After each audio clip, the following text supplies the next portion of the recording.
નમસ્કાર મિત્રો, રુદ્રાક્ષ ફાઉન્ડેશનના નવા બ્લોગમાં તમારા બધાનું હાર્દિક સ્વાગત કરું છું. અને અત્યારે હું સાવરકુંડલા આવ્યો છું.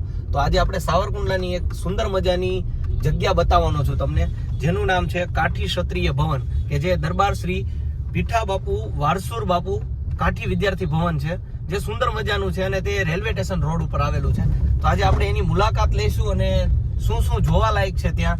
ખૂબ ઐતિહાસિક આ જગ્યા છે. તો એમને ઘણી જગ્યાએથી અમને કોમેન્ટ આવી હતી કે એ જગ્યાનો વિડીયો બનાવો. તો અત્યારે હું સાવરકુંડલામાં જોગીદાસ બાપુ ખુમાણની જે પ્રતિમા છે એની સામેનો જે રસ્તો છે એ રસ્તા ઉપર રેલવે સ્ટેશન આવેલું છે, અને ત્યાં જ કાઠી ક્ષત્રિય જે વિદ્યાર્થી ભવન છે કે જે શેલણાના દરબાર દ્વારા બનાવવામાં આવ્યું હતું. તો આપણે એમની મુલાકાત લેશું અને ત્યાં જઈને જોઈએ શું શું જોવાલાયક છે. તો વિડીયોમાં તમે બન્યા રહ્યો. તો હવે આપણે પહોંચી ગયા છીએ શેલણા દરબાર શ્રી પીઠા બાપુ વારસુર બાપુ ખુમાણ કાઠી વિદ્યાર્થી ભવન સાવરકુંડલા. તમે જોઈ શકો છો સુંદર મજાની આ જગ્યા છે.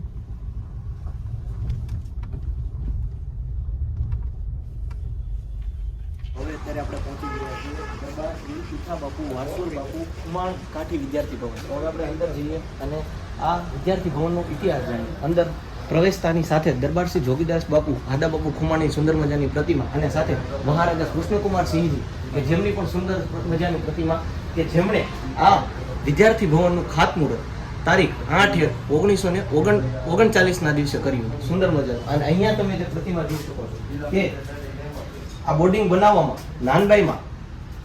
નાનબાઈમાં કે જેઓ દરબાર શ્રી પીઠા બાપુ ખુમાણના ધર્મપત્ની હતા, કે તેમણે પોતાના સૂર્યચરણ પામેલા પતિ દરબાર શ્રી પીઠા બાપુના સમરણ સાથે રૂપિયા 30,000ના ખર્ચે રાજપૂતો કાઠી અને ગિરાસદારમાં શિક્ષણનો વ્યાપ વધે એ ઉમદા હેતુથી રાજકોટ બોર્ડિંગ ધંધુકાના પ્લાન મુજબ બોર્ડિંગ બનાવેલી હતી. અને બાજુમાં તમે કાળુ મામા જેબલિયાની સુંદર મજાની પ્રતિમા જોઈ શકો છો, જે નાનબાઈ માના ભાઈ હતા અને આ જેમનું ખૂબ મોટું યોગદાન આ બોર્ડિંગ બનાવવામાં છે. આ બોર્ડિંગ 1938માં તૈયાર થયું હતું અને 1939માં આમનું ઉદ્ઘાટન થયું. આજના યુગમાં, આધુનિક યુગમાં સ્ત્રીઓ શિક્ષણ જગતમાં આગળ વધે જ છે, પરંતુ રાજાશાહીમાં એક સ્ત્રી દ્વારા, વિધવા સ્ત્રી દ્વારા, કે જેને શિક્ષણને પ્રોત્સાહન આપ્યું અને એક ખાસ વિશેષતા છે કે જેમને આવું સુંદર મજાનું કાઠી ક્ષત્રિય વિદ્યાર્થી ભવન બનાવવામાં આવ્યું. ખૂબ સુંદર મજાની આ જગ્યા છે અને અત્યારે ટોટલ 45 થી વધુ વિદ્યાર્થીઓ અહીંયા શિક્ષણ લઈ રહ્યા છે અને આ હજુ પણ સારી હાલતમાં છે. અને આ જગ્યાનું કોરોના કાળમાં ફરીથી રિનોવેશન કરીને આ અત્યારે પણ તમે જોઈ શકો છો લાકડાનું બનેલું છે અને સારી એવી જગ્યા છે.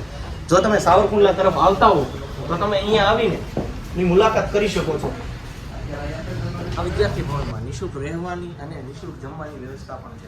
અહીંયા તમે કાઠી વિદ્યાર્થી ભવનના ભૂતપૂર્વ પ્રમુખશ્રીઓ જોઈ શકો છો, જેમાં દરબાર શ્રી ભાણબાપુ માત્રા બાપુ ખુમાણ, કે જેઓ પૂર્વ પ્રમુખ કાઠી વિદ્યાર્થી ભવન સાવરકુંડલાના રહી ચૂક્યા છે. 1953 થી 1963 સુધી તેઓ પ્રમુખ રહી ગયા છે. અને અહીંયા તમે દરબાર શ્રી સામત બાપુ વાડિયા બાપુ ખુમાણ, કે જેમનું ગામ મેકડા હતું, તેઓ પણ પ્રમુખ રહી ચૂક્યા છે કાઠી વિદ્યાર્થી ભવન સાવરકુંડલાના.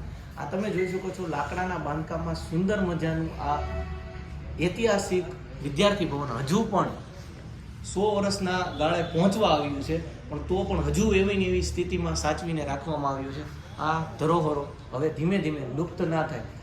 તમે જોઈ શકો છો અમારા વિડીયો આવી ઐતિહાસિક જગ્યાઓ તમને બતાવે છે, તો તમે વિડીયો જો. અને હજી હું તમને અહીંયા પાછળ ભોજનાલય છે તો એ પણ તમને બતાવીશ.